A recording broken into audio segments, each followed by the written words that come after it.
on November 19th, 1988, in a friend's villa outside Buenos Aires. One of the richest women on earth was found dead in a bathtub. She was 37 years old. The cause was heart failure, but the people who knew her said the real cause had no medical name. She had inherited a shipping empire worth more than 500 million. She owned a private island, the most famous yacht in the world, jets, palaces, jewels, and by the end, she was reportedly paying people, by the month, simply to be her friends. How does a woman who can buy almost anything end up unable to buy the one thing every human being needs? And how does a fortune large enough to last lifetimes leave its heiress, the loneliest person in the world? This is the story of the Onassis dynasty. Her father rose from the ashes of a burning city to become one of the richest men alive. And he raised his daughter, Christina, on a single unspoken law. That money is the only thing no one can ever take from you. She would spend her whole life testing that law against the human heart. A father who lost everything at 16 and decided love was a weakness. A brother, the chosen heir, dead in the sky at 24. And 4 marriages, each one shadowed by the same unanswerable question. Do you want me, or do you want the money? Watch this not as the story of a spoiled heiress.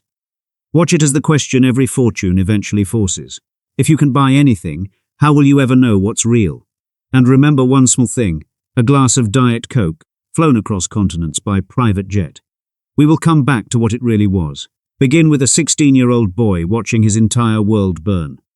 In September 1922, the city of Smyrna, then one of the great cosmopolitan ports of the Mediterranean, home to a large and prosperous Greek population, was consumed by fire as the Greco-Turkish War reached its catastrophic end. From the deck of a ship, a teenager watched the skyline of his birthplace dissolve into smoke. His family had been wealthy tobacco merchants. In a matter of days, the fortune was gone, the city was gone.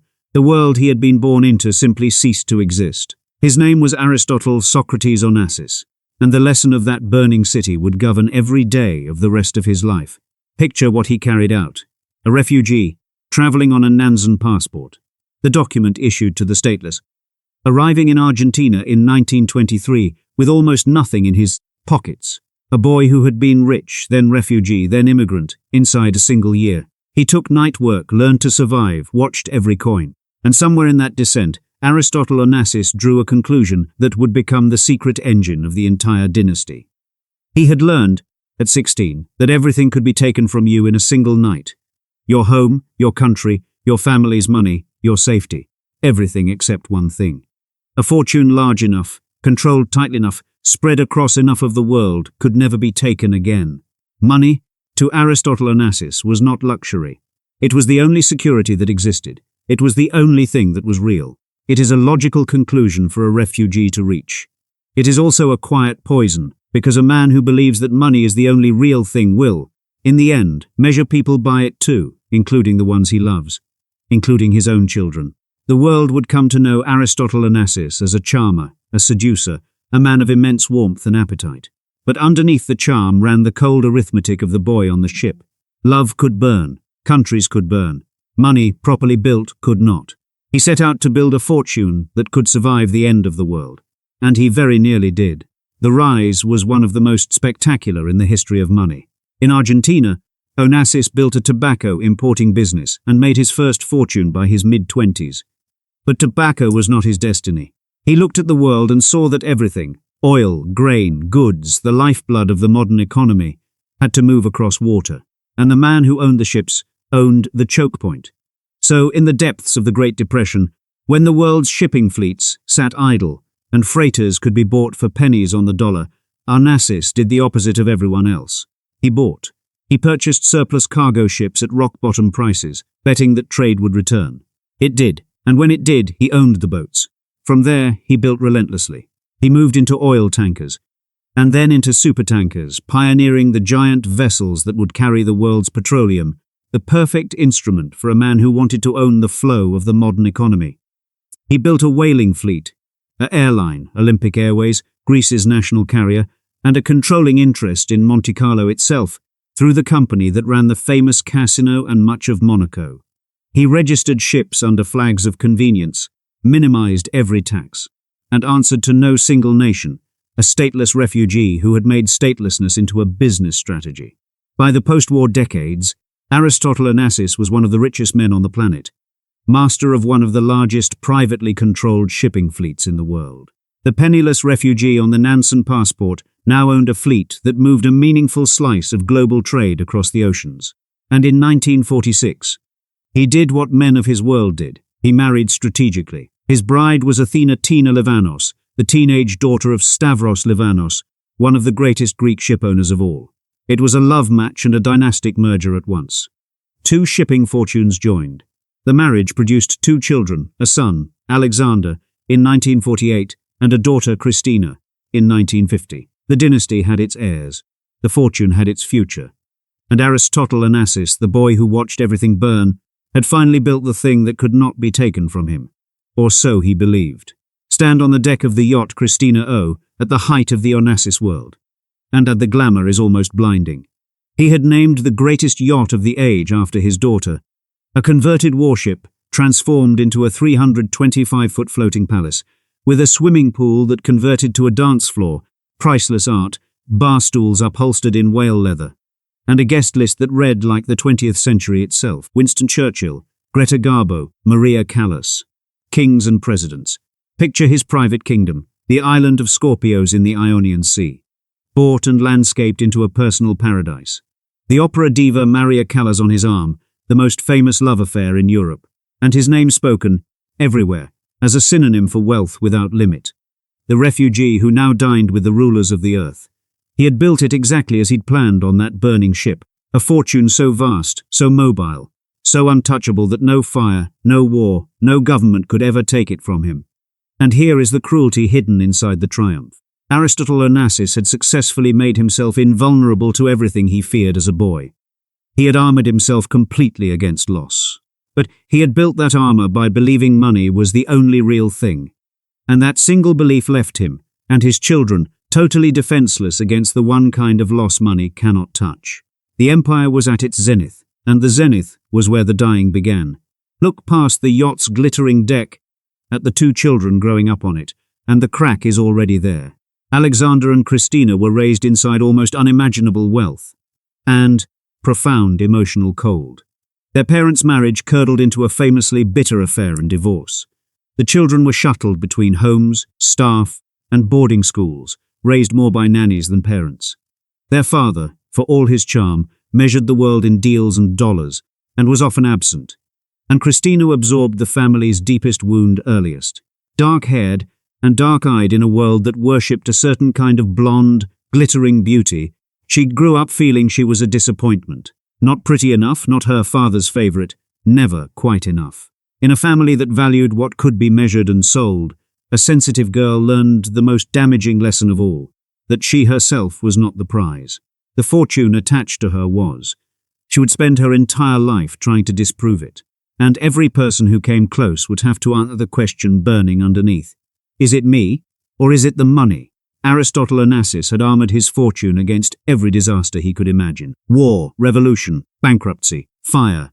He had built a wealth that could survive the end of the world. But on a January morning in 1973, a small seaplane lifted off the runway at Athens airport, and within seconds, the one catastrophe the great Onassis had never armored against came screaming down out of the sky. It would shatter him. It would begin the destruction of his entire family, and it would leave the whole empire, in the end, on the shoulders of the one child he had never thought was enough. By the early 1970s, the Onassis dynasty looked, from the outside, utterly invincible. The fortune was at its height. The fleet ruled the seas. And in 1968, Aristotle had pulled off the most sensational social coup imaginable. He married Jacqueline Kennedy, the widow of the assassinated American president, the most famous woman in the world. The refugee from Smyrna now had, quite literally, an American first lady as his wife, and here is where the story lulls you.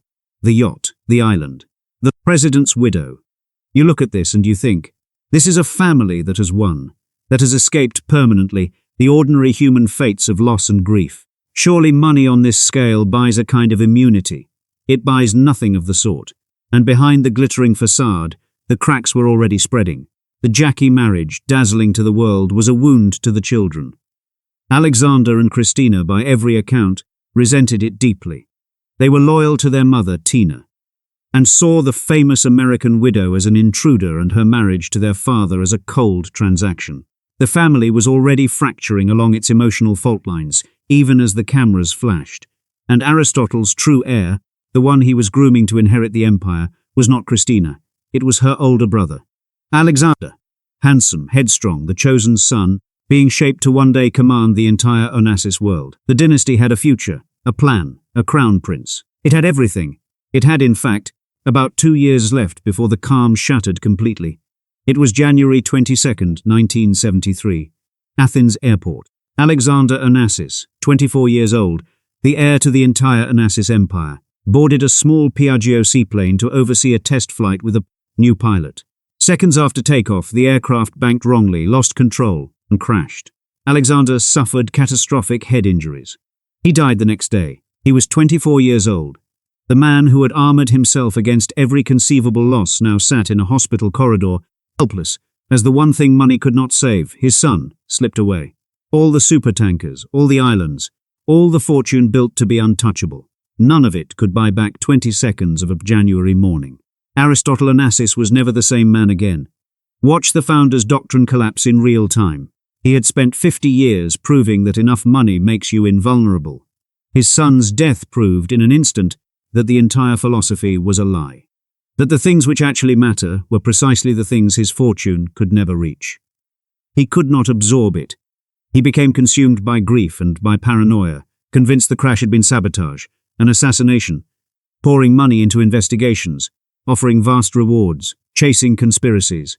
He could not accept that the universe had simply taken his son, the way it had once taken his city. That randomness was the one enemy his wealth could not fight. His health, already declining, began to fail rapidly. The grief was, by many accounts, killing him. And it was not finished with the family. In 1974, barely a year after Alexander's death, Christina's mother, Tina, died. Suddenly in Paris. She was 45. The cause was officially reported as a lung edema, but it was widely believed to have been an overdose. The woman at the center of the family's bitter marriages and rivalries was gone, too. And then in March 1975, Aristotle Onassis himself died, his body broken by illness and grief, less than 2 years after the son whose death he never recovered from. Count the losses and count the time. In roughly 26 months, Christina Onassis lost her brother, her mother, and her father. By the spring of 1975, she was 24 years old, the same age Alexander had been when he died, and almost everyone who had defined her world was dead. She was the last Onassis standing. And onto her shoulders, the entire weight of the empire, and the entire weight of the family's grief, now fell. To understand what those 26 months did to Christina, you have to understand who the first casualty truly was. And it was not only Alexander. Alexander was the chosen heir. The son the founder was grooming, the future of the dynasty. His death in that seaplane was the first catastrophe, the proof that the Onassis fortune, for all its size, was built on the same fragile human beings as any other family. But the deeper casualty, the one who would carry the wound for the rest of her life, was the sister left behind. Christina adored her brother. She had also, by every account, spent her childhood competing for the love of a father who favored his son and found his daughter wanting. And now Alexander was dead. Her mother was dead. Her father was dead. And she was left as the sole heir, having never once, in any of their lifetimes, felt that she had been enough for any of them. She inherited their empire. She did not inherit their love, because they were gone before she could ever win it. This is the true inheritance, not the $500 million, but the wound underneath it. The founder built his life on the belief that money was the only real thing. I passed that belief to a daughter, along with the fortune, and so Christina inherited both halves of his doctrine at once, the money that was supposed to make her invulnerable, and the terrible suspicion, bred into her since childhood, that money was the only thing about her that anyone, even her own family, had ever truly valued. How do you learn to be loved, when everyone who was supposed to teach you died before you could believe you deserved it? The first tragedy. Not Christina's death, not yet. The tragedy that everyone who might have made her feel like enough was gone by the time she was 24, leaving her alone at the top of a fortune that confirmed her deepest fear. that she was valuable, and that her value and the money were the same thing. The grief nearly destroyed her. By many accounts, she struggled profoundly in these years, episodes of deep depression, periods in which those around her feared for her life, a fragility that the world's largest private fortune was utterly powerless to heal. And yet she did something remarkable. She did not collapse. She stepped forward, took the wheel of the empire, and tried, through work and through love, to build a life worth living out of the wreckage. The question was whether a woman taught that money was everything could ever find the one thing it couldn't buy. She would try 4 times. To the world, Christina Onassis rose from the ashes like her father before her. She took control of the family's shipping interests and threw herself into the business with real determination. She was now one of the richest women on earth, the head of a global empire, a fixture in the gossip columns, jetting between Monaco, Paris, New York, and the family island of Scorpios. The press built her into a glamorous figure, the dark-eyed heiress, the jet-set queen, the woman who had everything. But the public glamour was a costume over a private desperation. Behind the headlines, Christina was waging a brutal, lifelong war against her own body, her weight swinging dramatically, by some accounts between extremes, as she cycled through crash diets, amphetamines, and binge eating driven by depression. She developed a notorious dependence on Diet Coke, and a relationship with food that mirrored, exactly, her relationship with love. A frantic, painful hunger that nothing ever satisfied. See the pattern the childhood planted. A woman who never felt she was enough, who could not trust that anyone wanted her for herself, now controlled a fortune that let her fill every void except the real one. With food, with jets, with houses, with husbands. She could buy any comfort on earth. She just couldn't buy the feeling of being loved. So she went looking for it the only way her family had ever taught her. She went shopping for it. Christina Onassis would marry 4 times in 17 years. A California realtor, a Greek shipping scion, a Soviet official from behind the Iron Curtain, a French playboy. And each marriage, in its own way, would be haunted by the same ghost. The question she could never silence and could never answer. Do you love me? Or do you love the $500 million standing behind me? Christina Onassis's search for love began, fittingly, in rebellion against her father. And it set the pattern for everything that followed. In 1971, 2 years before the deaths began, the 20-year-old Christina married an American real estate developer named Joseph Bolker. He was a divorced businessman from Los Angeles, Jewish, 27 years her senior. Almost the exact opposite of the dynastic Greek shipping match her father had in mind. Aristotle Onassis was reportedly enraged. The marriage, by most accounts, was a young woman's desperate grab at affection and escape, and it could not survive the pressure the family brought to bear on it. It lasted barely 9 months. Watch the wound go to work in that very first marriage. Christina did not choose calmly. She chose a man much older, a recurring pattern for her, someone who felt safe, fatherly, who seemed to want her rather than the dynasty. And the moment the full weight of the Onassis fortune and the Onassis will pressed down on it, the marriage shattered. Even her first attempt at love proved her deepest fear, that in her world, the money was always the real story, and she was the footnote. Then came the cascade, Alexander, Tina, Aristotle, and on the far side of that grief, in 1975, the same year she buried her father, Christina married again, almost immediately. Husband number 2 was Alexander Andreadis, the son of a Greek banking and industrial family. On paper, this was the proper dynastic match her father would have wanted. Greek, wealthy, suitable.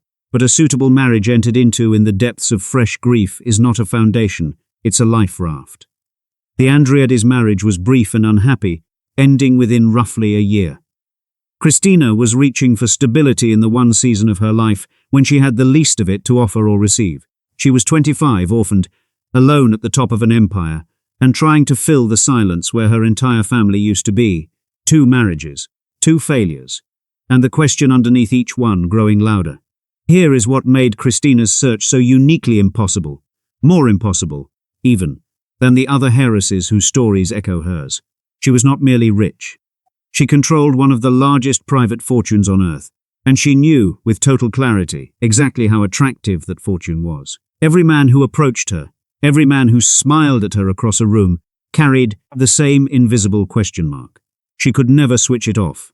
She could never run the experiment cleanly. because there was no version of Christina Onassis that existed without the $500 million standing behind her. And so there was no way on earth to know if she alone was enough. Her father had built a fortune so large it could survive anything. He never understood that he had also built a prison so complete his daughter could never once be certain she was loved.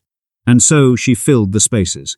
She gathered a court around her, friends, companions, an entourage that moved with her between Paris and Monaco and Scorpios. She was, by the accounts of those who knew her, genuinely warm, generous to a fault, funny, loyal, desperate to be liked. She showered the people around her with gifts and money, and the more she gave, the harder the question became. Were they here for her, or for the open hand? She had survived the deaths. She had taken command of the empire. She had tried marriage twice and failed twice. And she was about to do the single most baffling thing of her entire life. A choice that stunned the world and revealed, more clearly than anything else, exactly what she was really searching for. She was about to fall in love with a communist. In 1976, at the height of the Cold War, Christina Onassis, daughter of one of the most flamboyant capitalists who ever lived, fell in love with Sergei Kauzov, a mid-level official in the Soviet Union's state shipping bureaucracy. Try to grasp how strange this was. The richest capitalist heiress in the West pursuing a Soviet functionary from a one-room Moscow apartment behind the Iron Curtain in the middle of the Cold War. The press was stunned, her advisors were horrified, and that in a way is exactly the point. Kauzov was not handsome, not rich, not glamorous. He could not possibly be after her in the way the playboys were. And to a woman tormented by the question, do you want me or the money? A man who came from a world with no use for her kind of money must have seemed, briefly, like the one person who might love her for herself. They married in Moscow in 1978. Christina, the $500 million heiress, actually lived for a time in Soviet Moscow, trying to build an ordinary life in a cramped apartment with the man she'd chosen precisely because he seemed immune to her fortune. It is the most poignant experiment of her whole life. She tried to escape the prison of her wealth by marrying a man from outside the system that valued it. But the experiment failed, like the others. The marriage ended within about a year and a half. And there were later suggestions that even Kauzov and the Soviet apparatus around him had their own interests in the connection. The one place she thought she might be wanted for herself turned out to have its own quiet calculations. There was no escaping the question. There was nowhere on earth the money didn't reach. By the end of the 1970s, Christina Onassis had been married 3 times and was alone again, not yet 30. The fortune was intact, the fleet still sailed. But the woman at the center of it was running out of the one thing her father's billions could never replenish. The hope that real love was still possible for her. She had one marriage left in her, and it would give her the only thing she ever truly wanted, and then break her heart more completely than all the others combined. In 1984, Christina Onassis married for the 4th and final time. The groom was Thierry Roussel, a French businessman, blonde, charming, handsome in exactly the glittering way the men of her childhood world had been. And she had loved him, on and off, since she was a teenager. For Christina, this was not a strategic match or a grief-stricken grab. This was the real one of her life. And in 1985, Thierry Roussel gave Christina the single greatest gift of her existence, a daughter. They named her Athina, after Christina's mother. By every account, motherhood transformed Christina. For the first time in her life, here was a person whose love she did not have to question, did not have to buy, could not possibly doubt. A child who was hers. The baby became the absolute center of her world. The one pure, unpurchasable love she had searched for across 4 marriages and a lifetime. She finally had it. The real thing. And it was built on a lie. Because throughout his marriage to Christina, and even before it, Thierry Roussel was maintaining a parallel life with another woman, a Swedish model named Gabi Landhage. He had children with the other woman during his marriage to Christina. The great love of Christina's life, the man she had adored since girlhood, the father of her only child, was leading a double life the entire time. And Christina, who had spent every day of her life unable to trust that she was loved for herself, discovered that her deepest fear had come true in the most intimate way possible. So who betrayed Christina Onassis? Roussel did, plainly and cruelly. But look deeper, the way we always must. Christina was betrayed first by a Doctrine, Her father's belief that money is the only real thing, which she absorbed so completely that she could never quite believe in anything else. She chose, again and again, to test love against money, because money was the only language her family had ever taught her. And Roussel was the final devastating answer the world gave her, that even the one love she'd been most certain of had a price tag and a hidden ledger. The marriage was effectively over within a few years, dissolving into a bitter, painful separation, though Christina, by accounts, never stopped loving him and went to extraordinary, heartbreaking lengths to keep him in her orbit, reportedly even continuing to support him financially, paying to keep close to the man who had betrayed her. Think about what that means. She loved him so much and feared abandonment so completely that she was willing to pay to keep him near, to use the very fortune that had poisoned her whole life as the glue to hold together the love it had, just destroyed. What clearer proof could there be of the trap she was born into? She had become her father's daughter completely, using money to try to secure the one thing money cannot secure. This is the betrayal at the heart of Christina's story. Not just a husband's affair, but the final confirmation of the lie she'd been raised on. She had 4 husbands and a fortune beyond counting, and the one love she trusted absolutely turned out to be the deepest deception of all.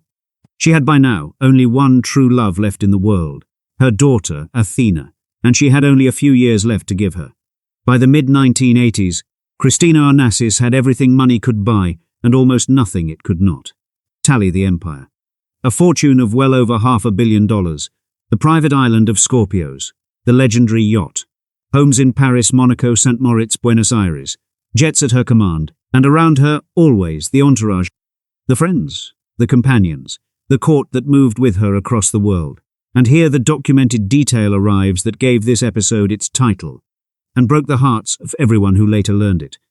By her final years, Christina Onassis was reportedly paying people to be her friends, providing apartments, allowances, salaries, and lavish gifts to companions in exchange, essentially, for their presence and loyalty.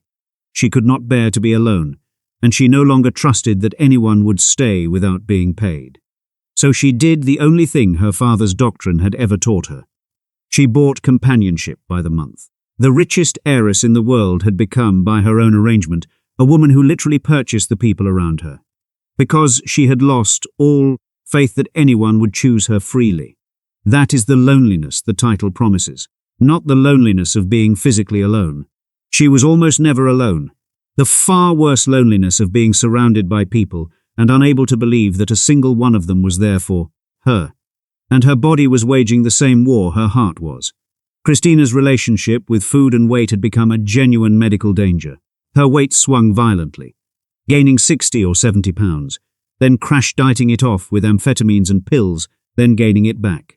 She consumed enormous quantities of Diet Coke, by some accounts flown in specially when she couldn't get the brand she wanted. She relied on barbiturates to sleep and stimulants to function. She was, in the most literal sense, consuming herself, a frantic physical hunger that perfectly mirrored the emotional one nothing could fill. Look at the 2 ledgers side by side. On one, an oil tanker empire, an island, the most famous yacht on earth, $500 million.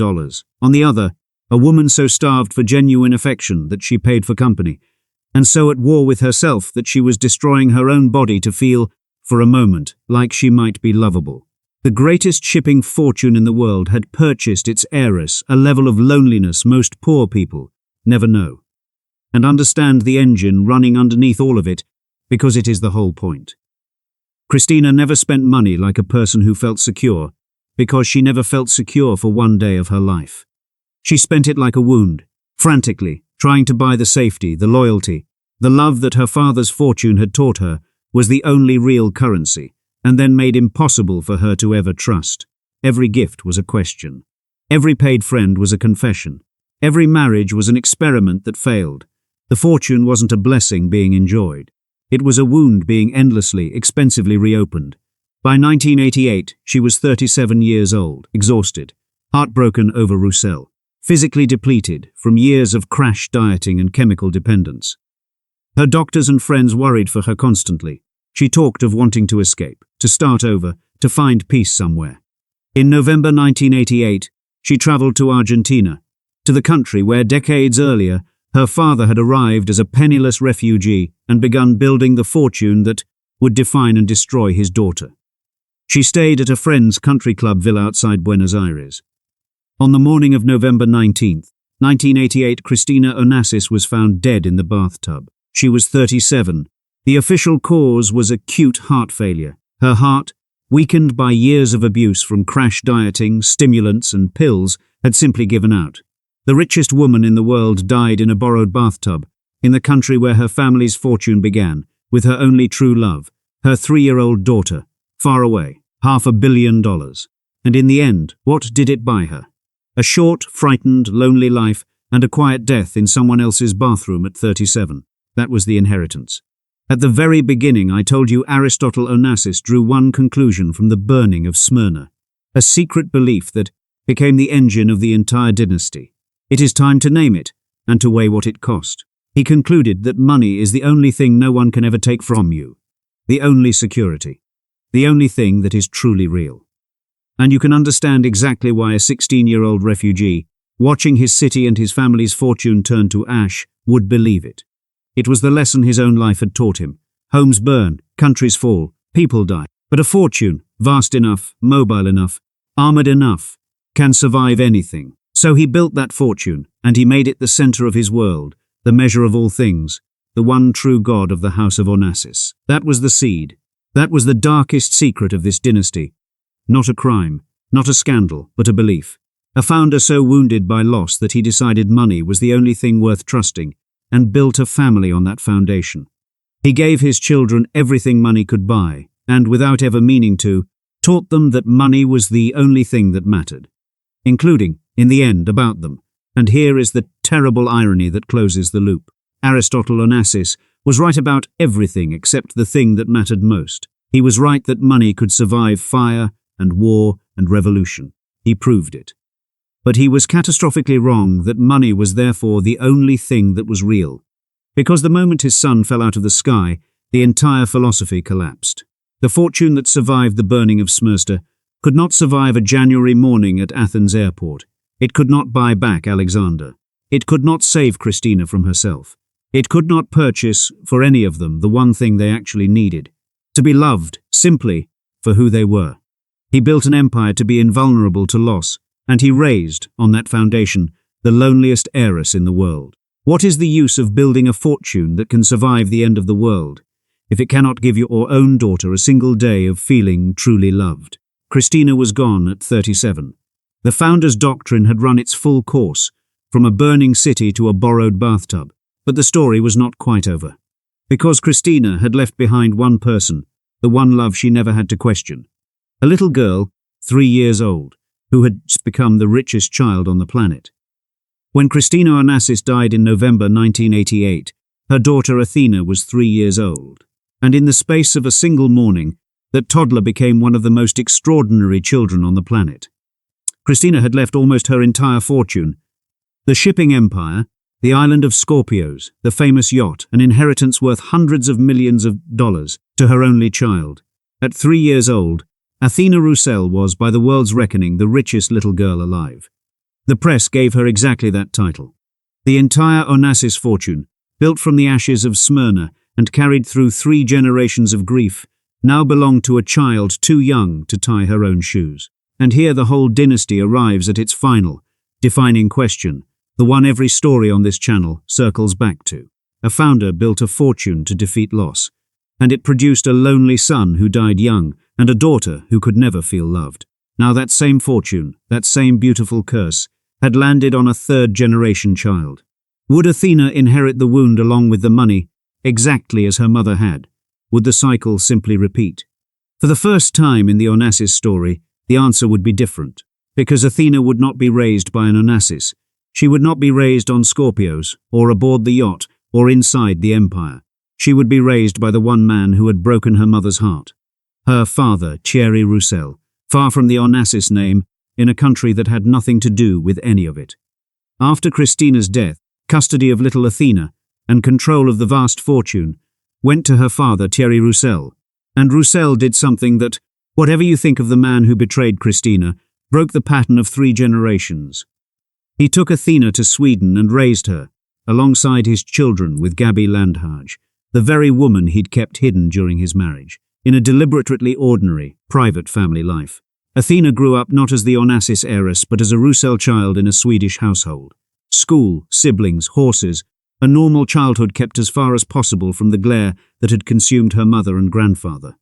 Consider the strange mercy buried in this. For 3 generations, the defining tragedy of the Onassis family was that the children were raised inside the fortune, measured by it, isolated by it, taught that money was the only real thing. Athina, almost by accident, was raised outside it, pointedly given an ordinary surname, an ordinary country, an ordinary family. The thing that might finally protect the last Onassis heir was being kept away from the very inheritance that had destroyed the others. It came at a cost and a bitter irony. The fortune itself became a battleground. There were long, painful disputes over the management of Christina's estate and the Onassis Foundation, and over Roussel's control of his daughter's money. The $500 million inheritance, generating exactly the kind of conflict and suspicion that had poisoned every Onassis relationship before it. Even in absence, the money did what it always did.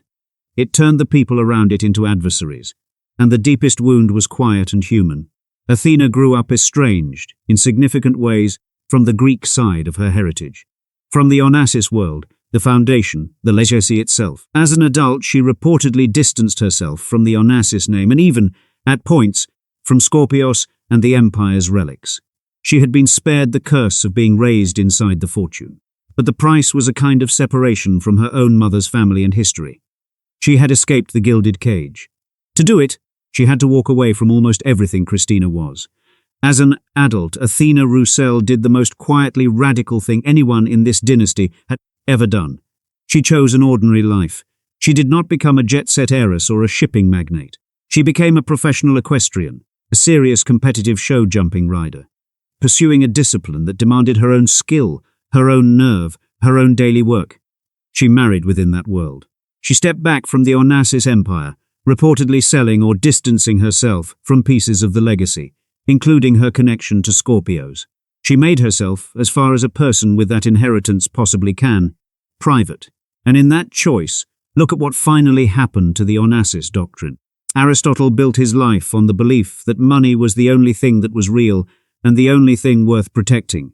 His granddaughter, handed the largest inheritance of all of them, decided the opposite, that a life of her own, earned in a saddle, far from the cameras and the fortune's gravity, was worth more than being the richest woman in any room. She did the one thing neither her grandfather, nor her mother, nor her uncle ever managed. She refused to let the fortune define her. It is not a fairy tale ending. The estrangements were real, the legal battles ugly, the lost connection to her mother's world a genuine grief. But for the first time in the Onassis story, an heir reached adulthood without being destroyed by the inheritance. The cycle that killed Alexander young, hollowed out Christina, and broke Aristotle's heart. That cycle, in the 3rd generation, was finally interrupted. Christina Onassis never got to see it. She died believing, as she had her whole life, that she was loved for her money. But she left behind the one love she never doubted. And that child, alone among the Onassis heirs, got out. Lay the whole dynasty out, end to end, and look at what one boy's conclusion on a burning ship finally produced. Aristotle Onassis, the founder, watched Smyrna burn at 16, and decided money was the only thing that could never be taken from him. He spent 50 years proving it. Building one of the great fortunes of the century, an empire of supertankers and islands and the most famous yacht on earth. Alexander, the chosen heir, the son he was grooming to inherit it all, died in a seaplane at 24.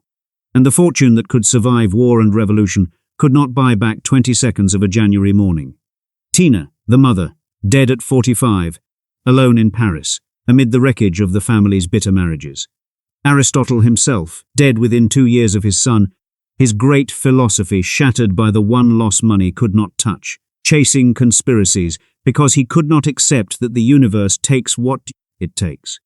And Christina, who inherited the whole empire and the whole wound at 24, spent 17 years and 4 marriages searching for the one thing the fortune had taught her to distrust, to keep her company, waged war on her own body, and died in a borrowed bathtub at 37, the richest and loneliest woman in the world.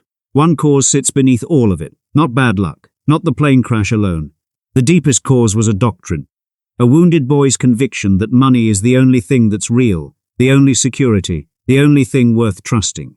That single belief, passed down with a fortune, meant that an entire family learned to measure everything in money, including love, including each other. And a family that measures love in money can never, ever be sure it is loved at all. How does $500 million produce the loneliest woman on earth? The same way it always does in these stories. When the people at the top come to believe that the fortune is the realest thing about them, and then spend their lives unable to find anyone who disagrees. The Onassis empire could survive the end of the world. It could not give a single one of them an ordinary, certain, unpurchased love.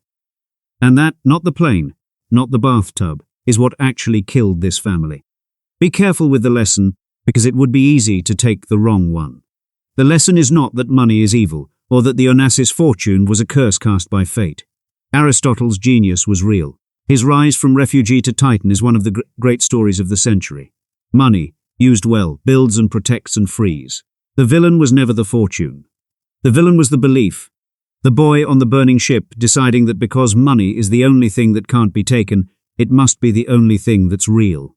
That single substitution, money standing in for everything that actually matters, is what he passed down with the inheritance.